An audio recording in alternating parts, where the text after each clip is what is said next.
කලින් වීඩියෝ එකේ අපි පොරොන්දු වුණ විදිහටම අද මේ වීඩියෝ එකෙන් මාකට් එකේ ඉන්වෙස්ට් කරද්දී අනිවාර්යයෙන්ම දැනගෙන ඉන්න ඕන ඇනලිසිස් සම්බන්ධයෙන් මේ වීඩියෝ එකෙන් අපි සාකච්ඡා කරනවා. ඉතින් අපි කලින් වීඩියෝ එකේදී සාකච්ඡා කරා ඉන්වෙස්ට් කරද්දී දැනගෙන ඉන්න ඕන කරුණු කීපයක්. ඉතින් ඒක බැලුවේ නැත්නම් මෙතනින් ගිහිල්ලා ඒ වීඩියෝ එක බලන්න කියන ගමන්ම අද අපි මේ වීඩියෝ එකෙන් සාකච්ඡා කරනවා මාකට් ට්‍රෙන්ඩ් හඳුනගන්න විදිය, ඒ වගේම හරිම වෙලාවට බයින් ඇන්ඩ් සෙලින් කරන විදිය, ඒ වගේම මාකට් ලොසස් මගහැරලා ප්‍රොෆිට් වලට ඇඩ්ජස්ට් වෙන විදිය සම්බන්ධයෙන් මේ වීඩියෝ එකෙන් කතා කරනවා. හරි. වැඩි කතා නැතුව අපි වීඩියෝ එකට ගිහිල්ලා මේ ඇනලිසිස් සම්බන්ධයෙන් මේ ඉන්වෙස්ට් කරද්දී දැනගෙන ඉන්න ඕන ඇනලිසිස් සම්බන්ධයෙන් සාකච්ඡා කරමු. පළවෙනි එක තමයි මාකට් ට්‍රෙන්ඩ් ඇනලිසිස් එක. ඉන්වෙස්ට් කරන කෙනෙක්ගේ මූලිකම විශ්ලේෂණය වෙන්න ඕනේ මේ මාකට් ට්‍රෙන්ඩ් එක අඳුරගන්න එක. ඉතින් මාකට් එකේ මේ ට්‍රෙන්ඩ් කිහිපයක් තියෙනවා. පළවෙනි එක තමයි අප් ට්‍රෙන්ඩ් කියන්නේ. ඒ කියන්නේ මිල වැඩි වෙන අවස්ථාවලට අප් ට්‍රෙන්ඩ් කියනවා. මේකට ඉන්වෙස්ට්මන්ට් වලදී කියන්නේ බුලිෂ් ට්‍රෙන්ඩ් කියලා. ඒ වගේම මිල අඩු වෙන අවස්ථාවලට ඩවුන් ට්‍රෙන්ඩ් කියනවා. මේකට ඉන්වෙස්ට්මන්ට් වලදී කියන්නේ බෙයාරිෂ් ට්‍රෙන්ඩ් කියලා. ඒ වගේම තවත් එකක් තියෙනවා සයිඩ් වේස් කියලා. මේකෙදී මිල ඉහළ පහළ යන්නේ නැතුව ෆ්ලැට් බ්‍රේක් අවුට් එකක් ගන්න එකට තමයි සයිඩ් වේස් කියන්නේ. ඒ වගේම මේක බලා ගන්න ඔයාලට පුළුවන් සියලුම කොටස් මිල දර්ශකය, ඒ වගේම S&P 500 මිල දර්ශකය වගේ බලලා පසුගිය මාසෙට සාපේක්ෂව පසුගිය දවසට සාපේක්ෂව කොච්චර වැඩි වෙලා තියෙනවද කොච්චර අඩු වෙලා තියෙනවද වගේ දේවල් බලලා ඔයාලට තීරණය කරන්න.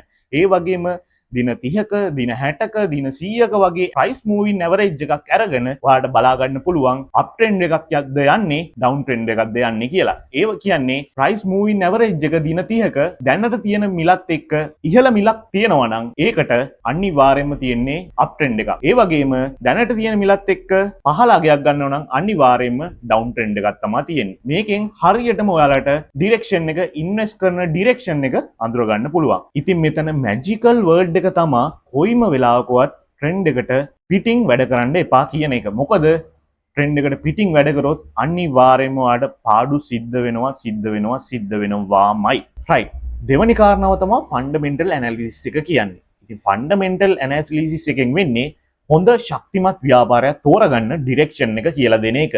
සාමාන්‍ය ෆන්ඩමෙන්ටල් ඩීටේල් කියන්නේ ව්‍යාපාරයේ ආදායම, ව්‍යාපාරයේ ලාභය, ව්‍යාපාරයේ ණය ප්‍රමාණය, ඒ වගේම ව්‍යාපාරයේ PE රේෂන් එක. ඒ කියන්නේ කොටසකට උපයන්න පුළුවන් ප්‍රමාණය වගේ දේවල් එක්කම තරංගකාරී ව්‍යාපාරات එක්ක ඒ ව්‍යාපාරයට තියෙන ඇඩ්වාන්ටේජ්, ඒ කියන්නේ මාකට් ෂෙයාර් එක, පාවිච්චි කරන නවීන තාක්ෂණය වගේ දේවල් එක්ක ෆියුචර් විෂන් එක අනිවාර්යයෙන්ම බලන එකට තමයි මේ ෆන්ඩමෙන්ටල් ඇනලිසිස් කියන්නේ. ඉතින් ස්මාර්ට් ඉන්වෙස්ටර් කෙනෙක් හැම වෙලාවකම අනිවාර්යයෙන්ම මේ ෆන්ඩමෙන්ටල් ඇනලිසිස් එක කරනවා. ඉතින් ක්ෂණික මිල වැඩිවීමකදී කොටස් මිලදී ගන්නවට වඩා මේ ෆන්ඩමෙන්ටල් ඇනලිසිස් එක කරලා කොටස් මිලදී ගැනීම ඇත්තටම ස්මාර්ට් ඉන්වෙස්ටර් කෙනෙක්ගේ තියෙන විශේෂත්වයක්. ඉතින් මේ වගේ කාරණාත් එක්ක ලොං ටර්ම් වටිනාකම් ව්‍යාපාරවලට එකතු වෙනවා වගේම ලොං ටර්ම් ඉන්වෙස්ටර්ස්ලාට මේක හරි වැදගත් ඇනලිසිස් එකක්. මේ ඇනලිසිස් එක තමයි ටෙක්නිකල් ඇනලිසිස් කියන්නේ.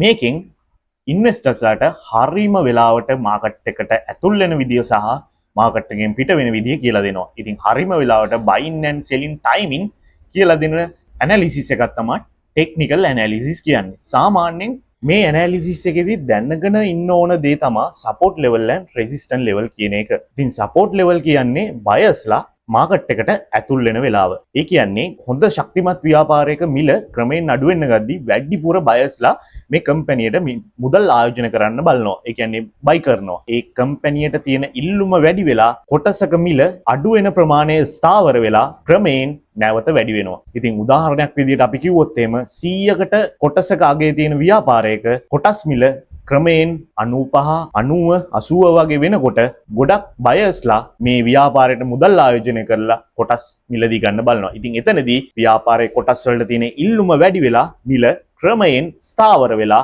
නැවත වැඩි වෙන්න ගන්නවා. මේක තමයි සරලම සපෝට් ලෙවල් කියන්නේ. රෙසිස්ටන්ට් ලෙවල් කියන්නේ සපෝට් ලෙවල් එකේ අනිත් පැත්තේ. ඒ කියන්නේ සෙලර්ස්ලාගේ පැත්තෙන් මේක සෙලර්ස්ලා සෙල් කරන ප්‍රයිස් එක. උදාහරණයක් කිව්වොත් එහෙම හොඳ ශක්තිමත් ව්‍යාපාරයක කොටසක් රුපියල් 100ට තියෙද්දි මේක 105, 110, 115, 120ට වගේ යනකොට ගොඩක් සෙලර්ස්ලා කරන්නේ තියෙන කොටස් මේ ගණන් වලට විකුණන්න බලනවා. එතකොට එයාලට ලාභය ගන්න. නමුත් වැඩිපුර සැපයුම සිද්ධ වෙනකොට ප්‍රයිස් එක යම් මට්ටමකදී ස්ථාවර වෙලා නැවත අඩු වෙන්න ගන්නවා. ඉතින් මේක තමා රෙසිස්ටන්ට් ලෙවල් කියන්නේ. මේකේ තියෙන මැජිකල්ම දේ තමා සපෝට් ලෙවල් එකේදී ප්‍රයිස් එක අඩු වෙන්න දෙන්නේ නැහැ. ඉල්ලුම වැඩි වෙන නිසා ඒ වගේම රෙසිස්ටන්ට් ලෙවල් එකේදී සැපයුම වැඩි වෙන නිසා ප්‍රයිස් එක වැඩි වෙන්න දෙන්නේ නැහැ. ටෙක්නිකල් ඇනලිසිස් එකේ අනිත් විශේෂම දේ තමා RSI ඉන්ඩිකේටර් කියන්නේ. ඒ කියන්නේ මාකට් එකට ඇතුල් වෙන්න සහ පිට වෙන්න හරිම ටයිමින් එක මේ RSI ඉන්ඩිකේටර් වලින් කියලා දෙනවා. ඉතින් RSI ඉන්ඩිකේටර් කියන්නේ යම්කිසි නිශ්චිත කාලයක ප්‍රයිස් එක කොච්චර වේගකින් කොච්චර ස්ට්‍රෙන්ත් එකකින් ඉහළද ගියේ පහළද ගියේ කියන එක තීරණය කරන එක. ඉතින් RSI ඉන්ඩිකේටර් එක කියන්නේ යම්කිසි නිශ්චිත කාලයක් තුල කොටසක වෙච්ච මිලෙහි වෙනස 70%කට වඩා වැඩි නම් අනිවාර්යයෙන්ම බයස්ලා ගොඩක් ඒ කොටසට ආයෝජනය කරන්න පෙළඹිලා තියෙනවා. වගේම ඉන්වෙස්ටර්ස්ලාට සිග්නල් එකක් දෙනවා දැන් හොඳම වෙලාව තමා මාකට් එකෙන් එක්සිට් වෙන්න කියන එක. දෙවෙනි එක තමා 130කට වඩා මේක අඩු වෙලා තියෙනවා නම් අනිවාර්යයෙන්ම සෙලර්ස්ලා තුල බය ඇති වෙලා වැඩිපුර ප්‍රමාණයක් සෙල් කරන්න ගිහිල්ලා තියෙනවා. ඉන්වෙස්ටර්ස්ලාට සිග්නල් එකක් දෙනවා මේකේ මිල වැඩි වෙන්න පුළුවන් කියන එක. මේකේ හොඳම හෙල්තිම සෝන් එක තමා 30ත් 70ත් අතර. ඉතින් මේ කාලේදී ඔයාට ලාභ ගන්න නම් මාකට් එක ඇතුල් වෙන සහ පිට වෙන විදිය මේ ඇනලිසිස් එකෙන් දැනගෙන ඉන්න ඕනේ. උඩින් අපි කාරණා දෙකක් සාකච්ඡා කරා මේ ටෙක්නිකල් ඇනලිසිස් එක සම්බන්ධයෙන්. ඒ කියන්නේ support level and resistant level, දෙවෙනි එක